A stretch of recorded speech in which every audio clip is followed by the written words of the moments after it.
you it's one of my favorite days of the week because we get to sit down with women that are trailblazing in different industries, and I get so excited, I get so worked up because I meet phenomenal women, and today's no different. Welcome Jayshree Naidoo. She is an entrepreneur, ecosystem builder, a mentor, author, and she's beat breast cancer twice. She's the CEO of YEDI, a Youth Innovation Entrepreneurship Design Institute, and the founder of WomX, which is Women in Business. She's a TEDx speaker. She's also been featured in various media platforms and publications, and her work with entrepreneurship is just something that is so inspiring. Good morning, Jayshree. Good morning, Carol. It's so lovely to be here. Oh, it's so beautiful to meet you. I mean, when I was reading through your life and your accomplishments and the journey you've walked and how you hold the word resilience so close to you because of the life you've lived, I'm super inspired, and I want to get into all of it, and I know we have so little time to get through it, but let's start at the beginning, right? You found yourself creating a space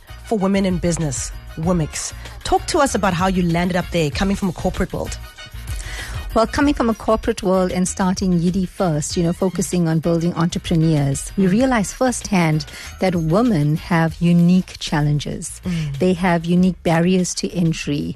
And the program that we designed was specifically for women, designed by women, and delivered by women. Yeah, that is so special. So WomX comes around. There's ladies listening right now that are like, what is this? This sounds like something I want to be a part of. Who is it for?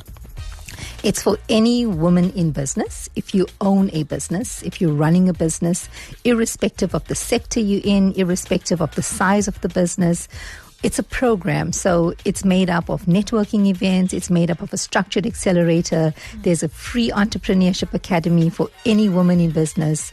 There's a social media platform, which I'm sure you've seen, yes, that gives weekly inspiration to women in business, and a WhatsApp group with over 700 women that share opportunities as well as what they need on a daily basis. Wow. And if you're a woman who's thinking of going into business, is this a space to start as well? Absolutely. You can visit our website, womx.co.za. You can find what is your ideal opportunity to start the journey. And when the accelerator comes around again, you can apply for that. It's a structured 6-month program that gives you hands-on support with technical experts on how to run your business. Wow, that's phenomenal. So there's so many layers to who you are, right?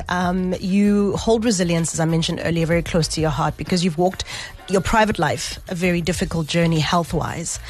You've beat breast cancer twice, had a double mastectomy, reconstructive surgery.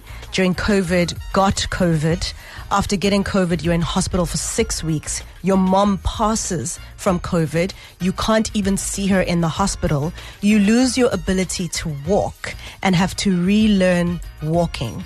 And here you are running this support group for so many women. Resilience, talk to me about it and this thread in your life. Geez, when I hear you say it out loud, it really hits home because it has been a lot. And, it's almost like a stop-start when you get into business. But resilience is something that is so needed when you're a woman in business or any business owner. I mean, we work with all types of businesses. And it's about understanding that you are so much more than anything you do, including running your business. And that resilience comes from knowing that you have a responsibility, not just to yourself, but to those around you that rely on you. So you've almost got to find that extra strength to do what needs to be done so that you can run your business. You can feed those mouths that you are committed to feeding, and you can do what's needed to get through something that can be as challenging as some of the experiences that I've been through in the last couple of years. And in those moments, as you're going through them, I mean, someone right now is probably in literally the pit, to them feeling like absolute hell, and they just don't see the light at the end of the tunnel. How did you know that Jayshree's going to be okay? I'm going to be okay? It takes a lot of practice. I actually got myself a spiritual advisor, believe it or not. Right. I used a lot of visualization techniques, especially when I was diagnosed with breast cancer the second time round.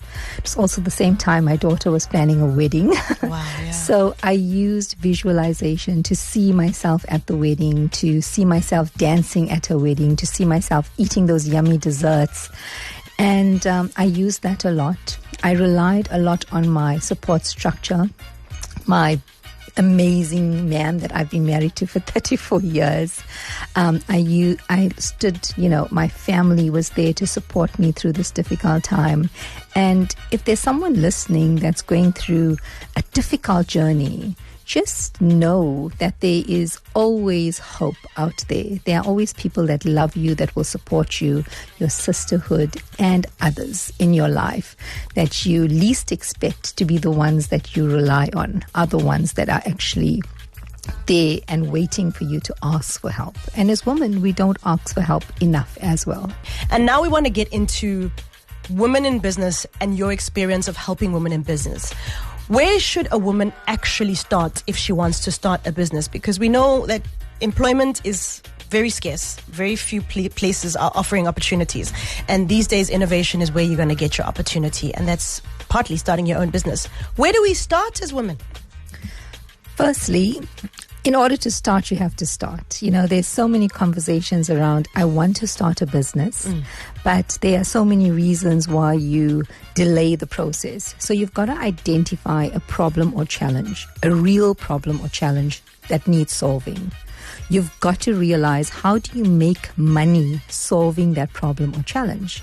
Because the difference we find between women entrepreneurs and just, entrepreneurs out there is that they have hundreds of problems they want to solve, but not all of them can make them money.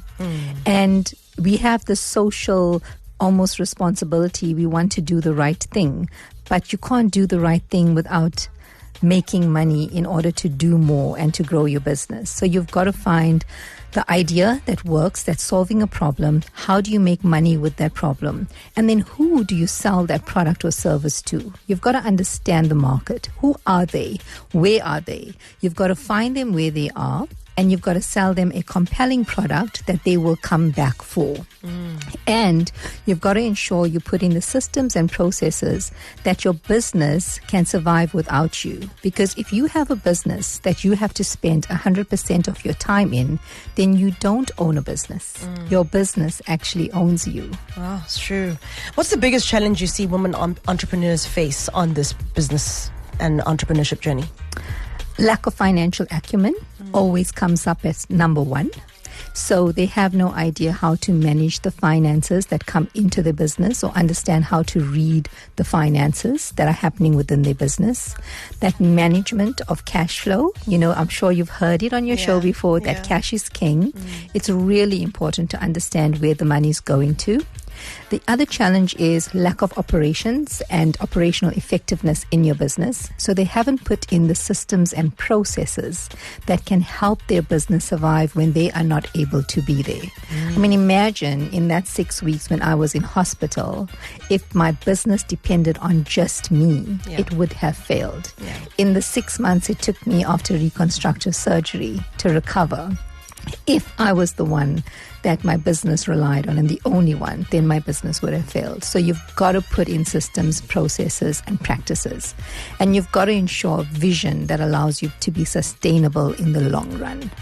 That's powerful. I think there's some people who are like, ooh, that hit home.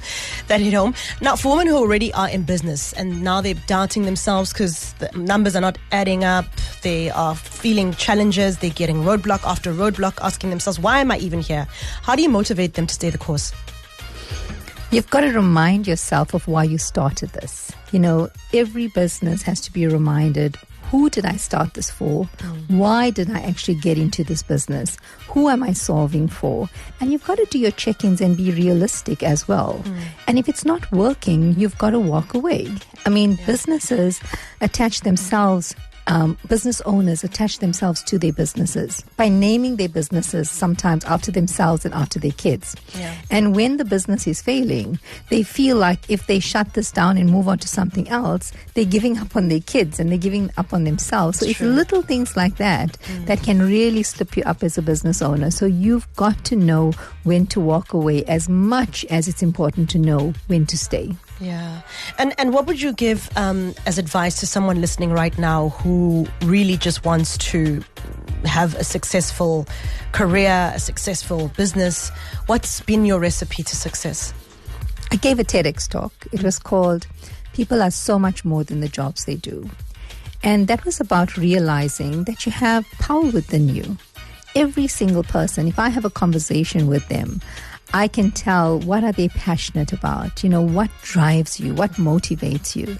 And one of the things that came out of a program we ran for staff that were retrenched, so interesting. People didn't just lose their jobs, they lost themselves to their jobs.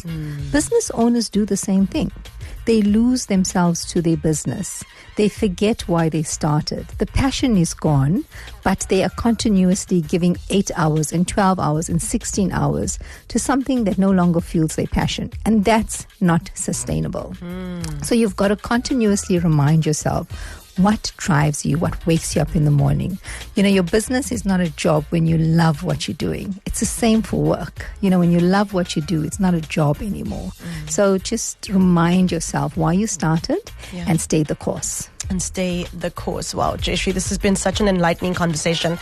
Is there a next incubation state coming through for women to join for WomX, the next set of experiences and masterclasses? Of course, we've already had 2. Our masterclasses are free. Our WhatsApp group is free. The accelerator is free to businesses. It's sponsored by a major bank. So we will be kicking off our cohort coming up soon for the next 50 businesses. We've already got 200 alumni. They're amazing businesses. Wow. So yes, keep an eye on our social media platforms. During this quarter or early next quarter, we will be making an announcement for the next cohort. But for now, there's free resources on our website as well as our Instagram profile that entrepreneurs can access. Oh, let me tell you where to go, guys. It's WomX, Women in Business. You can go to the website. That's www.womx.co.za.